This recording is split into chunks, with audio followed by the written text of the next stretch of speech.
Praise the lord. అందరికీ దేవుని నామానికి మహిమ కలుగును గాక. మనందరం కలిసి లూకా సువార్త క్రిస్మస్ సందర్భంగా కొన్ని విషయాలు మనం నేర్చుకుంటా ఉన్నాము. లూకా సువార్తలో జకరియా ఎలిజబెత్ జీవితంలో దేవుడు చేసిన అద్భుతమైన మేలుల్ని మనం ధ్యానం చేస్తూ ఉన్నాం. ఈరోజు అదే కాంటెక్స్ట్ కంటిన్యూషన్లో లూకా సువార్త 1వ అధ్యాయము 18 నుంచి నేను చదువుతా ఉన్నాను. బైబిల్స్ తెరిచి నాతో కలిసి మీరు కూడా చదవండి. జకర్యా, ఇది నాకు ఎలాగూ తెలియను, నేను ముసలివాడను, నా భార్యయు బహుకాలము గడిచినది అని ఆ దూతతో చెప్పగా, దూత, నేను దేవుని సముఖమందు నిలుచు గాబ్రియేలును, నీతో మాట్లాడుటకును ఈ సువర్తమానం నీకు తెలుపుటకును పంపబడి తిని. ఆమేన్. మరియు నా మాటలు వాటి కాలమందు నెరవేరును, నీవు వాటిని నమ్మలేదు గనుక ఈ సంగతులు జరుగు దినం వరకు నువ్వు మాట్లాడక మౌనివై ఉందువని అతనితో చెప్పాను. ఆమేన్.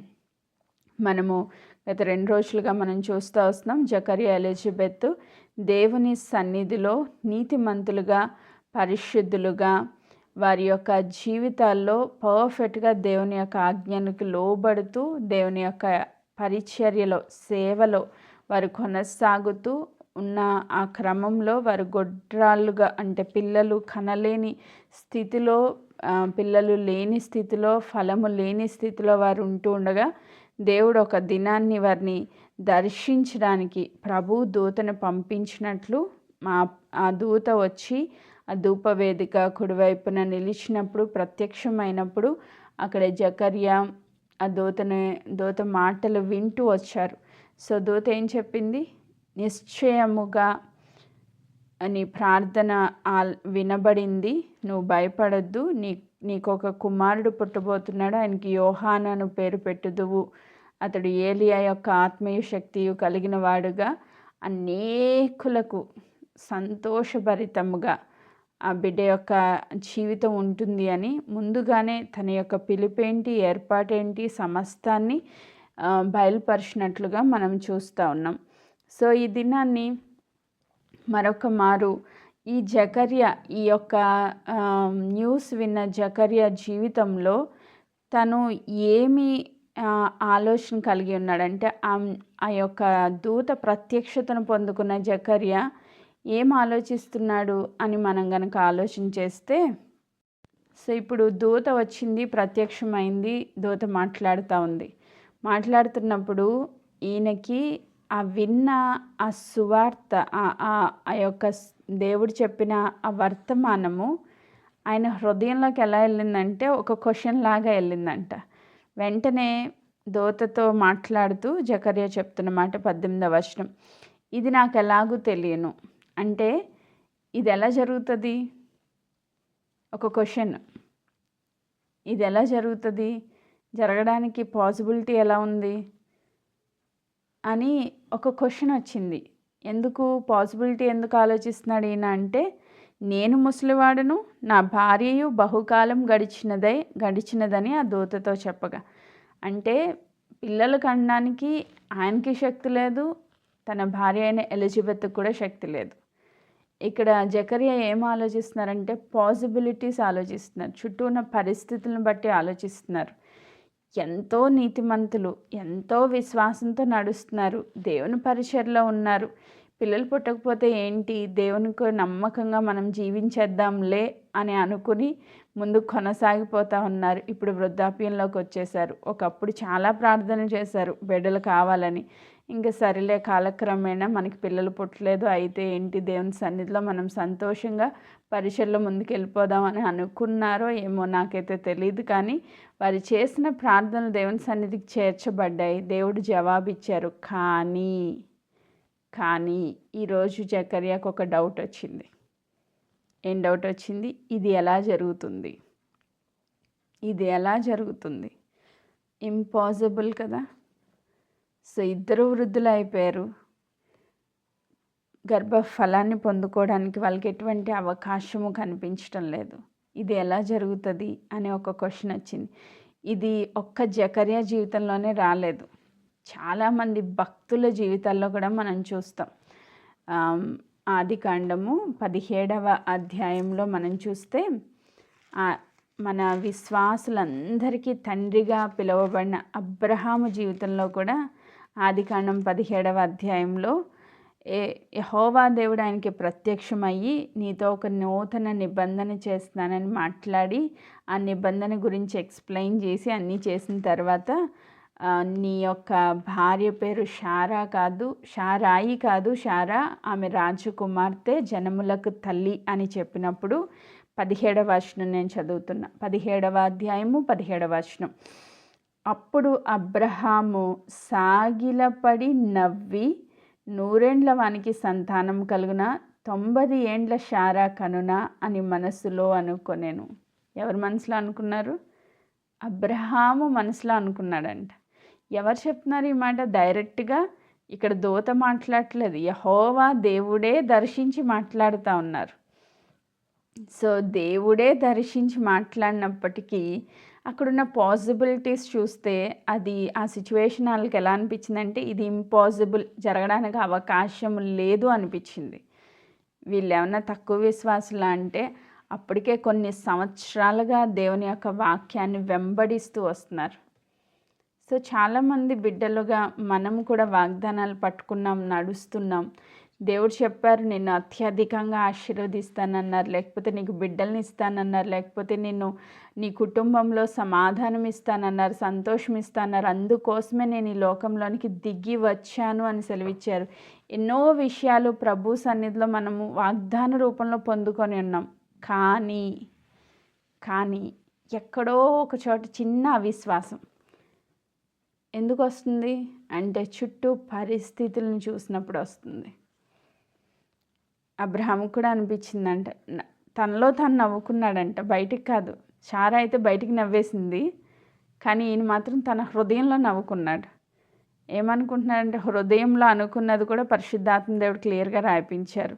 100 ఏండ్ల వానికి సంతానం కలుగున 90 ఏండ్ల సారా కనునా. అసలు ఇది పాసిబుల్ అయిద్దా?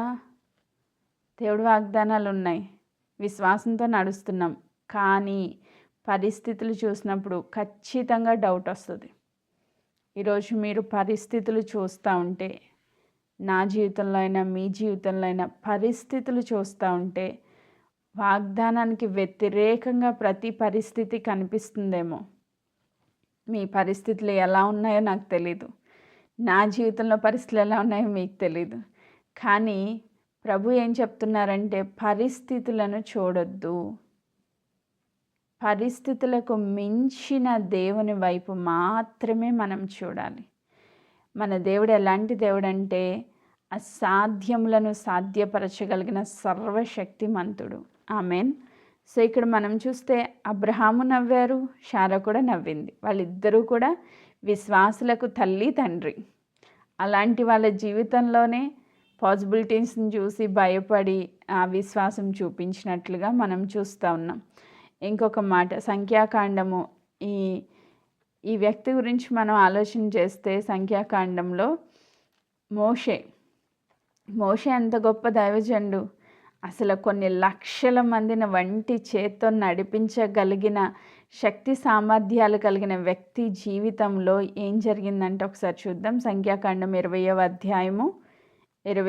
అధ్యాయము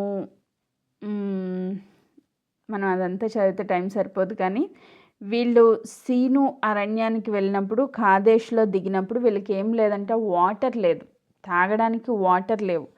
వీళ్ళు అడుగుతున్నారు, ఇక్కడ ద్రాక్షలు లేవు, అంజూరాలు లేవు, దానిమ్మలు లేవు, అసలు తాగడానికి నీళ్ళే లేవు, ఏమీ లేదు. ఇలాంటి సిచ్యువేషన్లోనికి మమ్మల్ని తీసుకొచ్చారు, మమ్మల్ని చంపడానికి తీసుకొచ్చారా అని చెప్పి మోషే అహరోనుల మీద సణుగుతూ ఉన్నప్పుడు వీళ్ళు దేవుని సన్నిధికి వెళ్ళి సాగిలపడి ప్రార్థన చేసినప్పుడు దేవుడు అంటారు కదా, ఆ దేవుని మహిమ దిగి వచ్చి మోషేతో మాట్లాడుతూ 7వ వచనం, అంతటా యెహోవా మోషేకు ఇలాగూ సెలవిచ్చెను, నీవు నీ కర్రను తీసుకొని నీవును నీ సహోదరుడైన అహరోనును ఈ సమాజమును పోగు చేసి వారి కన్నుల ఎదుట బండతో మాట్లాడుము. అది నీళ్ళిచ్చును. నీవు వారి కొరకు నీళ్లను బండలో నుండి రప్పించి సమాజమునకు వారి పశువులకు త్రాగుటకిమ్ము. దేవుడు చాలా క్లియర్గా చెప్పారు. సమాజం అంతా పోగు చేయి, బండ దగ్గరికి వెళ్ళు, కర్ర పట్టుకుని వెళ్ళు, కానీ దాంతో నువ్వు మాట్లాడు. చాలా క్లియర్గా ఇన్స్ట్రక్షన్స్ ఇచ్చారు ప్రభు. మోషే ఏం చేశారంట, వాళ్ళందరూ ఇలా సణుగుతూ ఉండేసరికి వీళ్ళకి విసుగొచ్చేసింది, కోపం వచ్చి విసుగొచ్చి వీళ్ళు ఏం చేశారంట, 9వ వచనం, యెహోవా అతనికి ఆజ్ఞాపించినట్లు మోషే ఆయన సన్నిధి నుంచి ఆ కర్రను తీసుకుని పోయెను. తర్వాత మోషే అహరోనుల బండ ఎదుట సమాజమును పోగు చేసినప్పుడు అతడు వారితో, ద్రోహులారా వినుడి, మేము ఈ బండలో నుండి మీ కొరకు నీళ్లు రప్పింపవలనా అనెను. అప్పుడు మోషే తన చెయ్యి ఎత్తి 2 మార్లు ఆ కర్రతో బండను కొట్టగా నీళ్లు సమృద్ధిగా ప్రవహించెను, సమాజమును పశువులను త్రాగెను. దేవుడేం చెప్పారు, నువ్వు ఆ బండతో మాట్లాడు అన్నారు, కొట్టమని చెప్పలా. మోషే ఒక గొప్ప నాయకుడు, మిక్కిలి సాత్వికుడు, దేవుని ద్వారా సాక్ష్యం పొందుకున్న వ్యక్తి.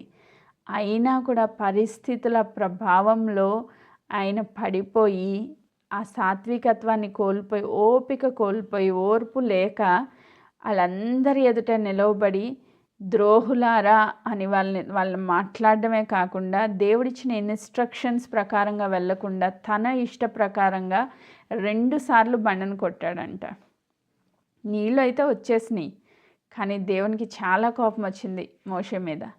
దేవుడు మాట్లాడుతూ అంటారు కదా 12వ వచనంలో, అప్పుడు యెహోవా మోషే అహరోనులతో, మీరు ఇశ్రాయేలు కన్నుల ఎదుట నా పరిశుద్ధతను సన్మానించినట్లు మీరు నన్ను నమ్ముకొనకపోతిరి గనుక ఈ సమాజమును నేను వారికి ఇచ్చిన దేశంలోనికి మీరు తోడ్కొని పోరని చెప్పాను. దేవుడికి ఎంత కోపం వచ్చిందంటే ఆ చిన్న మాట, దేవుని యొక్క పరిశుద్ధతను సన్మానించకుండా, అంటే దేవుడు చెప్పిన ఇన్స్ట్రక్షన్స్ని ఫాలో అవ్వకుండా వారు ఓన్ వేలో వెళ్ళిన కారణాన్ని బట్టి వాళ్ళు ఆ వాగ్దాత దేశంలోనికి అడుగు పెట్టకుండా నశించిపోయారంట. సో ఈరోజు ఎంత గొప్ప విశ్వాసివైనా మనం అనుకుంటాం, నేను చాలా గొప్ప విశ్వాసిని, దేవుని వాక్యానుసారంగా నేను జీవిస్తున్నాను. ఎంత గొప్ప విశ్వాసమైనా ప్రెషర్ బిల్డప్ అయినప్పుడు, చుట్టూ పరిస్థితులు వ్యతిరేకంగా ఉన్నప్పుడు, నీ మీద ఒత్తిడి ఎక్కువైపోతూ ఉన్నప్పుడు నువ్వు కూడా ఆ విశ్వాసంలోకి వెళ్ళిపోయే ప్రమాదం ఉంది అని దేవుడు చెప్తున్నారు. దేవుడే సెలవిచ్చినా కూడా నమ్మలేని స్థితి. మీరు ఈ సమాజము ఎదుట నన్ను, నా పరిశుద్ధతను సన్మానించినట్లు నన్ను నమ్ముకొనకపోతిరి. ఎవరు నమ్మలేదంట? మోషే నమ్మలేదు, అహరోను నమ్మలేదు, దేవుణ్ణి నమ్మలేకపోయారు. అంటే దేవుడిచ్చిన కరెక్ట్గా క్లియర్ ఇన్స్ట్రక్షన్స్ ప్రకారంగా వారు నడవలేకపోయారు. దేవుని యందు సంపూర్ణ విశ్వాసం ఉంచలేకపోయారు. వాళ్ళకి నీళ్లు కావాలి అడుగుతున్నారు, ఎస్ దేవుడు ఇవ్వగలరు, వాళ్ళు ఏమడిగినా దేవుడు అంతకుముందు ఎన్నో ఇచ్చారు, ఇప్పుడు కూడా ఇవ్వగలరు అని వాళ్ళు నమ్మాల్సింది పోయి వారి విసుగొచ్చేసింది. వాళ్ళ యొక్క వ్యతిరేక ధోరణి చూసి ఆ ప్రెషర్లో వాళ్ళకి విసుగొచ్చింది. తద్వారా దేవుణ్ణి ఘనపరచలేకపోయారు. ఈరోజు ఓపిక కోల్పోతున్నామా? వాగ్దానాలు నెరవేరట్లేదా? మన జీవితంలో విసుగొచ్చేస్తుందా? ఇంకా నా వల్ల కాదు ప్రభు అన్న సిచ్యువేషన్కి వచ్చి దేవునికి వ్యతిరేకంగా మాట్లాడుతూ ఉంటే జాగ్రత్త. ఎందుకంటే దేవుడు కాంప్రమైజ్ అవ్వరు. మోషే కదా ఇంత గొప్ప సమూహాన్ని నడిపించాడు కదా, ఇంతగా నా మీద ఆధారపడ్డాడు కదా, సర్లే ఒక్కసారికి క్షమించేసి ఆ వాగ్దాన దేశాన్ని తీసుకెళ్ళిపోదామని దేవుడు అనుకోలేదు. అక్కడ స్టాప్ చేస్తారు దేవుడు. సో దేవునికి కోపం వచ్చేటట్లుగా మనం చేయొద్దు. ఒక్కొక్కసారి ఆ విధేయతతో, ఆ విశ్వాసంతో ఒకవేళ మనకి సందేహం రావచ్చు. అబ్రహాంకి సందేహం వచ్చింది, శారాకి సందేహం వచ్చింది, జకర్యాకి సందేహం వచ్చింది, అపనమ్మిక వచ్చింది, కానీ వాళ్ళని దేవుడు క్షమించారు. ఎందుకంటే వారు దేవునికి అవమానకరంగా ఏమీ చేయలేదు. కానీ ఇక్కడ మోషే ప్రజలందరినీ ఉద్దేశించి ద్రోహులారా అని మాట్లాడడమే కాదు, దేవుడిచ్చిన ఇన్స్ట్రక్షన్స్ ఫాలో అవ్వకుండా ఆ ఒత్తిడిలో రాంగ్ డెసిషన్స్ తీసుకున్నారు కాబట్టి దేవునికి చాలా కోపం వచ్చింది. తీవ్రమైన డెసిషన్ ఒక మోషే విషయంలో దేవుడు కలిగి ఉండడానికి వారి యొక్క ఒత్తిడి కారణమైంది. ఈరోజు ప్రెషర్ ఎక్కువైపోయింది నీకు. చాలామంది మాట్లాడుతున్నారు నీకు వ్యతిరేకంగా, అవమానకరంగా. ఇప్పుడే మనం సాక్ష్యం విన్నాం, సిస్టర్ సుగుణ బిడ్డలు లేరని అనేక నిందలు, అవమానాలు, గర్భఫలము లేక, అబార్షన్స్, ఎంతో నలిగిపోయారు. నాకు పరిచయం అయిన తర్వాత ప్రార్థన చేస్తూ ఉన్నప్పుడు కూడా ఒక అబార్షన్ అయింది. చాలా కృంగిపోయారు. అప్పుడు బలపరిచయం ప్రార్థన చేసాం. దేవుడు ఎంతో కృప చూపించి ఈరోజు 3 బిడ్డలకి తల్లిగా బిడ్డను ఆశీర్వదిస్తూ వచ్చారు. దేవుడు నమ్మదగిన దేవుడు. ఇచ్చిన వాగ్దానాలు నెరవేర్చడానికి ఆయన శక్తివంతుడు, సమర్థుడు. కానీ ఆ సమయం వచ్చేంత వరకు మనం ఎదురు చూడాలి. ఆ సమయం వచ్చేంత వరకు మనం ఎదురు చూడాలి. అక్కడ లూకాసు వార్తలో మనము చదివితే 1వ అధ్యాయంలోనే దూత చెప్తుంది కదా, 20వ వచనము, మరియు నా మాటలు వాటి కాలమందు నెరవేరును. వాటి కాలం. సో ఇలా రిలీజ్ అవ్వగానే వర్డ్ కంప్లీట్ అయిపోదు. ఒక టైం అనేది దేవుడు నిర్ణయించి పెడతారు. ఆ సమయం వరకు మనం ఎదురు చూడాలి. ఎలా ఎదురు చూడాలంటే విశ్వాసంతో ఎదురు చూడాలి. అక్కడ జకర్యాకి విశ్వాసం లేదు. ఇది ఎలా జరుగుతుంది? నేను ముసలివాడిని అయిపోయాను, నా భార్య ముసలిది అయిపోయింది, ఇప్పుడు మేము బిడ్డల్ని పొందుకోవడం ఎలా పాసిబుల్ అయింది అడుగుతూ ఉన్నారు. ఎస్, మనుషులకి అసాధ్యమైనది దేవునికి సాధ్యమే. ఐమీన్, నీ జీవితంలో మనిషిగా నీకు అసాధ్యంగా కనిపిస్తుందేమో నీ జీవితం, కానీ దాన్ని దేవుడు ఎలా అయినా టర్న్ చేయగలరు. ఆయనకు అసాధ్యమైనది ఏదీ లేదు. ఆమేన్. దూత చెప్తుంది, నేను గాబ్రియల్ని, దేవుని సన్నిధిలో నిలిచే వ్యక్తిని. ఆ దేవుడే నీకు వర్తమానం పంపించారు నా ద్వారా. నువ్వు నమ్మట్లేదు కాబట్టి నువ్వు మౌనివైపోతావు. ఎంతవరకు? ఈ వాగ్దానం నెరవేర్చబడేంత వరకు, ఈ కార్యాన్ని నువ్వు చూసేంత వరకు నీ నోరు మోగపోతుంది. ఒక పనిష్మెంట్ వచ్చేసింది అక్కడ జకర్యాకి. అప్పటి వరకు గలగల మాట్లాడే వ్యక్తి ఆలయంలోంచి బయటకు వచ్చేసరికి జనాల్ని ఆశీర్వదించాలి. అక్కడ ఆయన నోటితో వచనం పలకాలి, కానీ ఆయన నోరు పెగల్చలేదంట. మూగవాడైపోయాడు, మౌనం అయిపోయాడు. ఈరోజు దేవుని వాగ్దానాలు అవిశ్వాసంతో సందేహించకుండా విశ్వాసంతో వాటి కాలమందు దేవుడు నెరవేర్చడానికి శక్తివంతుడు, సమర్థుడని మనం నమ్మాలి. నమ్మిక మాత్రం ఉంచితే చాలు, దేవుడు ఏదైనా చేయగలరు. ఆమేన్. అబ్రహాం జీవితంలో చేసిన దేవుడు, ఈ జకర్యా జీవితంలో చేసిన దేవుడు మన జీవితంలో కూడా చేయడానికి ఆయన శక్తివంతుడు, సమర్థుడు. సో ఎక్కడైనా ఆ విశ్వాసం ఉంటే దయతో ఈరోజు మరొక్కసారి పశ్చాత్తాపడదాం. దేవా, ఎస్, మీరు ఇచ్చిన వాగ్దానాలు చాలా గొప్పవి, కానీ నా పరిస్థితులు ఏవి కూడా దానికి సముఖంగా కనిపించట్లేదు. అయినప్పటికీ నేను విశ్వాసంతో నమ్ముతున్నాను అని చెప్పగలిగితే ఈరోజు దేవుడు మనల్ని బట్టి చాలా సంతోషిస్తారు. అది నోటితో చెప్పడమే కాదు, హృదయంలో దేవునితో కనెక్ట్ అయి చెప్పగలగాలి, ఆత్మలో దాన్ని నమ్మాలి. ఎస్, నా దేవుడు నా వాగ్దానాన్ని నెరవేర్చుటకు ఆయన శక్తివంతుడు, సమర్థుడు. మనం ఎప్పుడైతే నమ్మిక ఉంచుతామో, ఎక్కడ విశ్వాసం ఉంటుందో అక్కడ కలవరం ఉండదు, సందేహాలు ఉండవు. సో ఈరోజు మరొక్కసారి మన విశ్వాసాన్ని పెంపొందించుకుందాం, సందేహాల్ని తొలగించుకుందాం, దేవుని వాగ్దానాల్ని సంపూర్ణంగా మన జీవితంలో అనుభవపూర్వకంగా రుచి చూచి ఎరిగి సాక్షులుగా జీవించాలని కోరుకుంటూ ఈ మాటలు నేను ముగిస్తున్నాను. దేవుడి వాక్య భాగమును దీవించును గాక. ఆమెన్.